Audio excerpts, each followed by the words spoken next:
Hi, this is Dan Heisman, and we're continuing with our series of YouTube videos to help you improve your chess game. We're going to talk about a subject that I've talked about before in the videos and that I've written about. I think I had an extensive write-up on this when I was doing my chess.com TV show called Q&A with Coach Heisman. And that is, there's a little bit of inconsistency in the way people use the term, especially authors, use the term opposition. So I'd like to discuss that a little bit. Let's start by taking positions where everybody agrees on what the opposition is, and then we'll get into the gray areas. Okay, so in this position, and what makes this a typical position is the white king is directly in front of a non-rook pawn, and the black king is using the English word opposing. He's opposing the king with an odd number of squares in between them. So from an English standpoint, if you say somebody's opposing someone, that means they're like in their way. So the opposition comes from the word opposing, and here the black king is opposing the white king. And in this case, the opposition is defined as whoever has the move does not have the opposition, or you might say whoever doesn't have the move does have the opposition, and they get what they want. What does white want to do when he has a king and a pawn against a king? He wants to win. What does black want to do when he has a king against a king and a pawn? He wants to draw. So if you have the move, you're not going to get what you want. And if you don't know this, I have a two-part video on king and pawn against king, and I'm not going to go into it in the level of detail I did there, but I'll just review the main ideas for those of you that didn't see it or don't want to see it. If it's white's move and he plays king to e4, black should maintain the opposition and play king to e6. And now clearly if white keeps going back and forth, black can claim a threefold repetition of position eventually. So at some point, when black maintains the opposition, white will have to try to push the pawn, and now his king's no longer in front of the pawn. And as we said in the previous video, once the king is no longer in front of the pawn, unless the pawn is trivially getting a queen in the next move or two, it's never a win if your king can't get in front of the pawn. And now the white king can no longer get in front of the pawn. Black would draw with something like king d6, pawn up, and now black has four moves. He could play any one that goes backward. It doesn't matter. There's no opposition here. He could play king to e7 when white tries to get in front of the pawn. Black must not let him in front. He plays king to c7. White pushes the pawn, and now black has four moves again, but now it does make a difference. The second rule is when the pawn reaches the 6th rank, the king has to go straight back. And now white comes up, and black's king opposes the white king. But is this the opposition? Well, we'll come back to this position in a few minutes, and we'll look at it in terms of definitions. But black has to play king c8. If you want to call that the opposition, you can. If you want to call it opposing the king, if you can. If you want to just call it the move that blocks the white king from getting in front, that's probably the best way to look at it. And now if white pushes the pawn and black goes in front, white has a choice of moving away and getting a draw by lack of mating material, or he could play king to d6 and stalemate. So in this position, if black plays perfectly here, it's going to be a draw. Doesn't matter where he goes back as long as he doesn't come up. King here. It's not a question of giving white the opposition here. This is not the opposition. We'll talk about that in a minute. Black can certainly do that. And now white can go back and let black's king in front of the pawn. Eventually he's going to push it. Black's going to stop the white king from getting in front. White's going to push the pawn. Now you do have to go straight back. King up, king here, pawn here, king here, draw.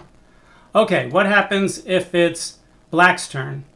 If it's black's turn, he has to go out of the way, and now white has to decide, do I want to make progress or do I want to keep the opposition? The answer is, well, if he keeps the opposition, he's not going to make any progress, and we could repeat the position. So the right thing to do is to make progress, and now usually black does something like this and goes back. Now white should reestablish the opposition, 2 squares in front of his pawn. Black's going to go out of the way, white's going to come up, black's going to come up. Now white should push the pawn. He can't keep bringing the king up, he'll lose the pawn.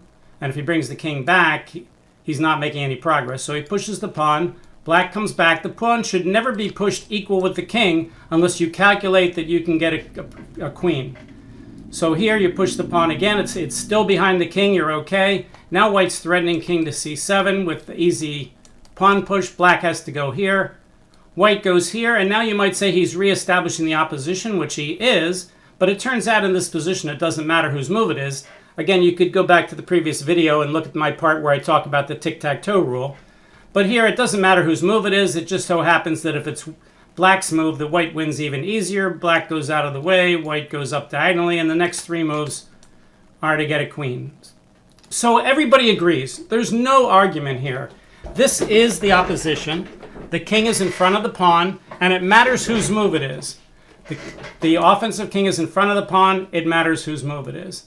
All right, now let's get to a case where pretty much everybody agrees it's not the opposition. Let's put a pawn in between them. We already talked about this a little bit, but let's talk about it again. In this position, the kings are again opposing each other. They again have one square in between, but this time the square has a pawn on that. Does it make a difference? Well, it makes all the difference in the world, because now it doesn't matter whose move it is. The fact that white's king can't get in front of the pawn is the only thing that matters. Move doesn't matter. The fact that the black king is one square away in front doesn't matter. We could put the black king on d7. We could put it on e7. We could put it on c7. We could make it either player's move in any of these positions. It doesn't matter. The only thing that matters here is that white's king can't get in front of the pawn. So I'm pretty sure almost every author would not call this the opposition, because it doesn't matter whose move it is. And it doesn't really matter where the black king is. Okay, so I don't think too many authors call this position the opposition, and they shouldn't. All right, let's take another case. Let's take the case where white starts with his king next to the pawn. Okay, in this particular case, the kings are now have one square in between them, and there's no pawn there, but there is a pawn next to the white king. So that if it's black's move and he goes over to e6, white can't play king to e4. What does that mean? Well, if you want to call this the opposition, you could say, well, white has the opposition if it's black's move, but he can't maintain it because he can't go to e4. That's perfectly reasonable. There's no official dictionary of chess. You can't go to the official dictionary of chess and say, yes, this is opposition, no, this is not opposition. I particularly choose to tell my students, this is not really opposition. Opposition is when there's no pawns interfering with the king's moves against each other, basically meaning the white king is either already in front of the pawn or the black king can't stop him from getting in front of the pawn. If the offensive king with the pawn is already in front of the pawn or can get in front of the pawn, then the opposition exists, it matters, and you have to take it into account. In positions like this, the only thing that really matters is white's king can't get in front of the pawn. In the sense that this position and the one we just looked at with the king on like e3 and the king on e5, these two positions are identical.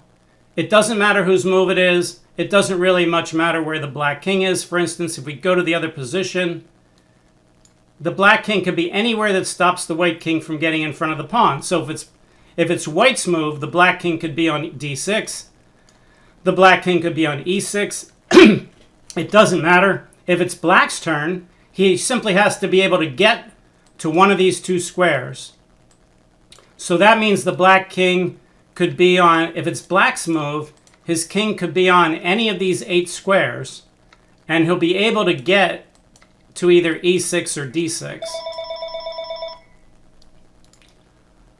All right, so in this position, if it's black's move, for instance, his king is on f7, then black's going to play king here. And it's not that that gives him the opposition. It's just that white can't get in front of the pawn. And if white can't get in front of the pawn, then opposition doesn't matter. And it's just a draw based on what we've seen before. Okay, so when is it the opposition? When is it not? Well, clearly when the king is in front of the pawn, it is. Or let's say the king can get in front of the pawn. Let's say I put the king next to the pawn, but I make it white's move here. Well, white's king can get in front of the pawn, so therefore that's going to be the opposition. Or let's move the black king back, and let's make it black's move here. Okay, so here the opposition will matter, because even though the white king is not in front of the pawn, black's king can't stop him from getting in front of the pawn. So black's going to try to get the opposition. How would he do that? Well, if it's black's move here, he would not play king to f5, because white will play king f4. And when black tries to play king e6, white will play king e4. And now if black plays back to king f6, white will play king d5 and he'll win. Similarly, black can't play king to e6 because white will play king e4 and get the opposition. And now if black moves out of the way, white will again make progress and win as we saw before. What's the right thing for black to do? The right thing for black to do is to not go up to the 6th rank, but simply play king to e7. And now white can't maintain what we would call the distant opposition with king e3 because the pawn is in the way. He can get in front of the pawn now so that opposition will matter. The problem is it'll be black's opposition. For instance, if he plays king f4, black should not play king e6 because of king e4 winning, but instead black should play king f6, maintaining or getting the direct opposition, and therefore drawing, because on king e4, king e6, if white plays back king to d4, black will play king d6, and we'll either keep repeating the position, or white will go behind the pawn, or white will push the pawn, and now he's not in front of the pawn anymore. And as we've just seen earlier in the video, if you're not in front of the pawn, it doesn't matter whose move it is, as long as black's king is in a position to keep the white king from getting in front of the pawn. That's all that really matters.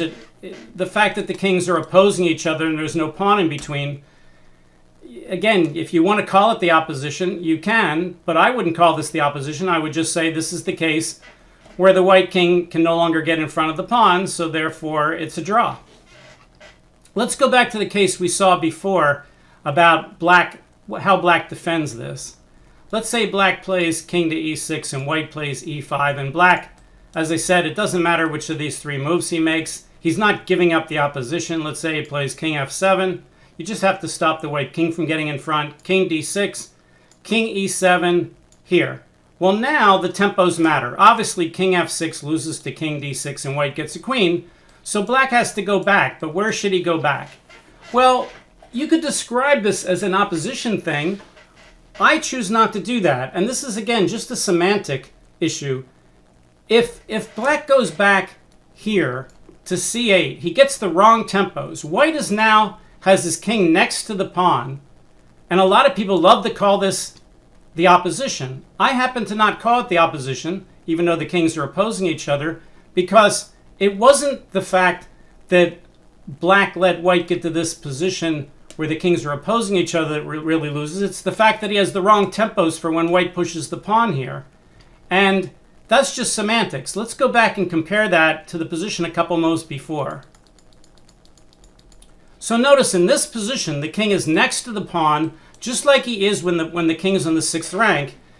And in this position, when you're next to the pawn, as we just showed several times, it doesn't matter whose move it is. It can be black's move where he plays king e6 or white's move where he plays any move, and it's a draw. So if I choose not to call this the opposition, then you would think, to be consistent, that if we got into this position here and black went back diagonally and made a mistake, then when white goes up, we could call that the opposition, but it's the similar case to before where it didn't matter. It only mattered that the king was getting in front of the pawn. The problem is black has created the tempos where he's going to get squeezed out now. He's going to play king e8, white's going to play king e7, king f7, and king d7.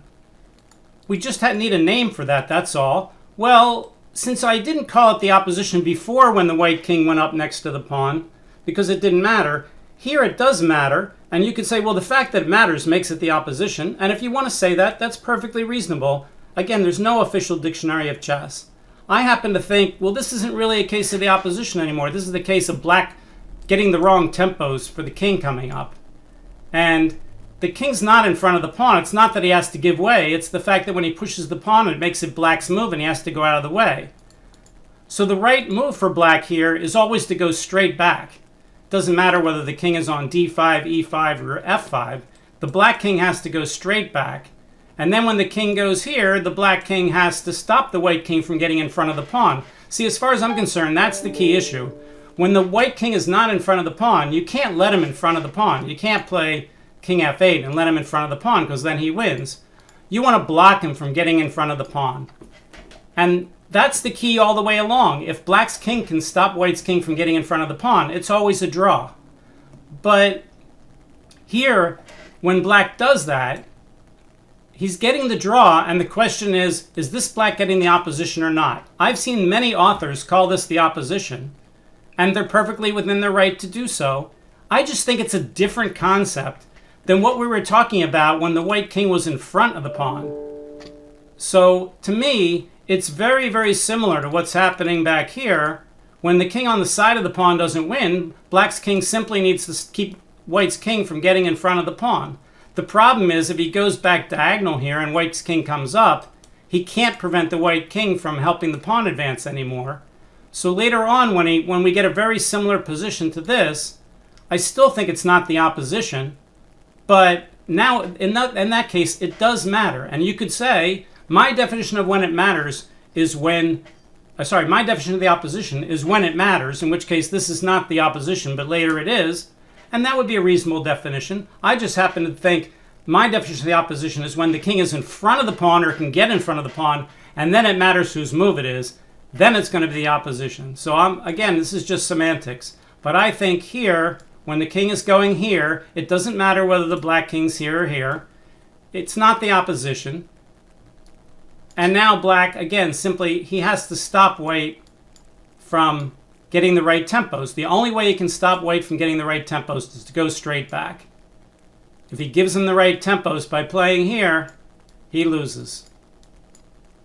So, again, let's review what we've said so far. Everybody agrees that when the king is here and the black king is here, this is the opposition. Pretty much everybody agrees if the white king is in back of the pawn and the white king's behind the pawn, the black king's in front of the pawn, this is not the opposition. I think pretty much everybody agrees that when it's this situation, it's not really the opposition. Although occasionally I see people call this the opposition. I think most authors agree this is not. The real question comes much later when black is playing good defense here.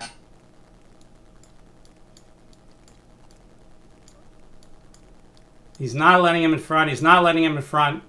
And now the question is going straight back give black the opposition? Well, okay, you could call it that, or you could call it simply getting the right tempo so he doesn't get squeezed out. Since this is a case where the white king is not in front of the pawn, I choose to think that this is not a case of opposition. But clearly it does matter where black goes. King to d8, king here, king here. Is that the opposition? If you want to call it that, I'll tip my hat to you and say, okay. If you want to say, well, I agree with you to be consistent with the earlier issues, this is not the opposition, but the kings are opposing each other. There's no doubt from an English standpoint that that's true. But now, white can't win. If he pushes the pawn, he has his choice of lack of mating material or stalemate.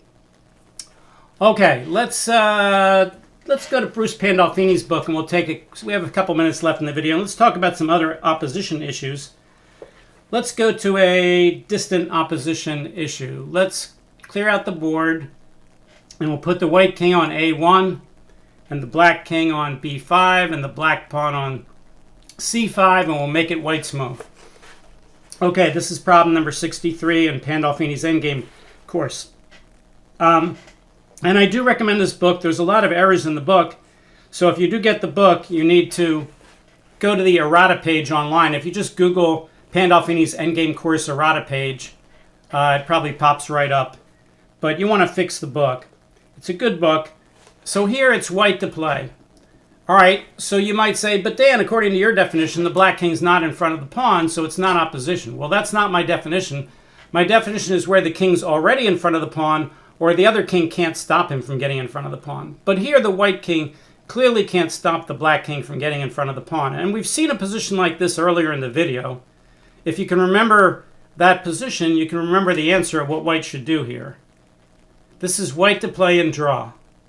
What should he do? Well, if he starts to play the most direct route to getting in front of the pawn and he plays king to b2, black should not play king to c4 because king c2 gets the opposition and draws. But black will play king to b4 and he'll get the opposition. And if white plays king c2, black will retain the opposition with king to c4. And if white tries to get a draw with king to b2, black will make progress with king to d3. And as we saw earlier in the video and in the king and pawn against king video, This is a win for black. So black's going to be able to get in front of the pawn no matter what, but white needs to get the opposition. So what should he do? Well, he can play king to b1. Now we have an odd number of squares between them, and even though the pawn's on the same rank as the king, the opposition will come into play if the king tries to come up. The problem is that wherever the king comes up, the black king comes up to the 4th rank, the white king can come up to the 2nd rank and oppose him. For instance, if king c4, king c2 draws. If king to b4, then king to b2 draws. If king to a4, then I think both king a2 and king c2 draw. Certainly king to c2 draws here, because if you play king c2 and he plays king b4, you play king b2. And if you play king c2 and he plays king a3, then you play king c3 and you win the pawn. So king to b1 gives white the distant opposition, odd number of squares between the king, no pawns on any of those ranks. So white is getting what we call the distant opposition, and white is getting his draw. We had a similar case before, except the colors were reversed. So that's a distant opposition case. Okay, let's take a look. I talk about the tic-tac-toe rule. He doesn't call it the tic-tac-toe rule in his book. But let's take a look at another opposition example. Number 70 in his book, he calls maintaining the opposition. So white's king is on a3, black's king is on b5, white's pawn is on g2. Now, if white's pawn were on g3, this game would already be a draw because white could not get his king in front of the pawn. But with the pawn on g2, the king is already on a rank higher. He just has to maintain the opposition. So what he's going to do here is he's going to simply walk across and say, I have the opposition right here, black. What are you going to do about it? Well, if black goes back, white will maintain the opposition. In fact, I have a rule in my other video that if he gets 2 ranks in front of the pawn, which means if he gets to f4, g4, or h4, then he's winning no matter whose move it is, because if he has the opposition, he can maintain it. And if he doesn't have the opposition, he can push the pawn 1 square and get it. So black can play king to c5, but then king c3 maintains the opposition. White will just keep maintaining the opposition all across the board. And as I said, if black goes back, it makes it even worse. And now white has the opposition. Now with knight pawns are a little trickier than the other pawns. So let's play it out a little bit. King here, king back, king here, king side, king here. Let's say king here. White can play check. King here, king back, pawn up. And now let's say black plays, if he plays king b8, white gets the opposition with king b6. So let's say he plays king to a8, to h8. Well, that doesn't work because after king c7, king h7, this is check. And there's not going to be any stalemates. So let's try playing king here. Playing king to g8 instead. Now, should white push the pawn? Well, we can calculate. If he pushes the pawn, black goes king c8, b7 check, king b8, draw. So therefore, pushing the pawn is a big blunder. White should play king to g6. And now, if black plays king to c8, then king h7 wins instantly because the next 3 moves will be to get a queen. So black has to try for a draw with king h8, but now white has the right tempos. He plays here, black plays h7, and white plays g6 check, and he wins. The only tricky position would be, let's change this around to make it white's move and not black's move. And this I covered in the earlier video as well. Let's change this situation and make it white's move. Now if white plays king to f6, black can play the clever move king to h7. And if white plays king f7, black plays king h8, and white can't push the pawn because he stalemates black. On the other hand, after king f6, king h7, if white plays g6 check, then black cleverly plays king h8, and now the game is a draw because king f7 is a stalemate, and g7 check, king g8, king g6 is also a stalemate. So after king f6, king h7, the only way for white to win is admit he made a mistake. Play king f7, king h8, king g6, king g8, and go back to the original position where we've repeated the position for a second time, but not a third time. It's not a draw yet. White would then play king to h6. Again, black can't go out of the corner because there's no stalemates, but now if he plays king h8, white has the right tempos. We've talked about having the right tempos before. Tic-tac-toe rule with here, g6, king g7, g7, king f7, and king h7 wins.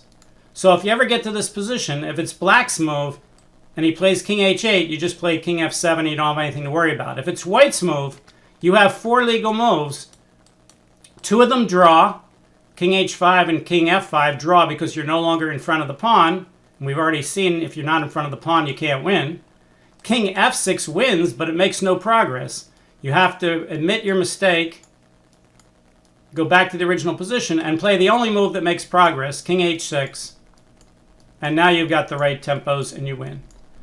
Okay, so today we've talked about these generic positions where the king is in front of the pawn and the black king is trying to stop the white king from coming down the board. If it's white's move in this position, black has the opposition and it's a draw. If it's black's move in this position, then white has the opposition and white wins. If we take the pawn from d2 and put it on d4, then it doesn't matter whose move it is. Neither side has the opposition. The opposition is not an issue. It's just a draw if black's king does 2 things. 1, doesn't let the white king in front of the pawn. And 2, when the pawn gets to the 6th rank, you go straight back. So when the king comes up, you oppose him. If it's white's turn here and he plays king e3 and black, it doesn't matter where black goes. He doesn't have to worry about the opposition. For instance, if he plays king e6 and white plays king e4, it's black's move. He has to move out of the way. Is that bad for black? No, it doesn't matter. This is not the opposition as far as I'm concerned with my definitions. King d6, and white can't keep his king in the opposition, using the English word of the king, the opposing of the king. So here it's a draw. White can go back or he can push the pawn, and as I said, black's going to follow these rules of not letting the white king in front. When the pawn gets to the 6th rank, you go straight back. Do you want to call that going straight back to get the opposition? Yeah, you could call it that. I think it's a different concept. It's a similar concept, but it's not the same concept. So I don't call it that, but that's kind of the way the word's been used. Okay, so hopefully today's video got some concepts straight. If you've never seen stuff like this, it's not so important what you call it. What's really important is what works and what doesn't work and why, and what's the best way to remember it. I think it's easier to remember when you use the opposition consistently when the king's in front of the pawn and not on the cases where the king's not in front of the pawn, but it doesn't matter. If you understand it and you can do it, that's what really matters. And if you have a teacher who calls that the opposition and I don't, or vice versa, as long as we're teaching you right and you understand how to draw the position or how to win when you can win, that's what's really important. Hopefully you enjoyed today's video, and if you did, please hit that like key. If you have not subscribed to the channel, please do so. I think I just hit 2,000 subscribers, and I want to thank all my subscribers out there for doing that. I really appreciate it. All right, thanks a lot. We'll see you next time. Bye.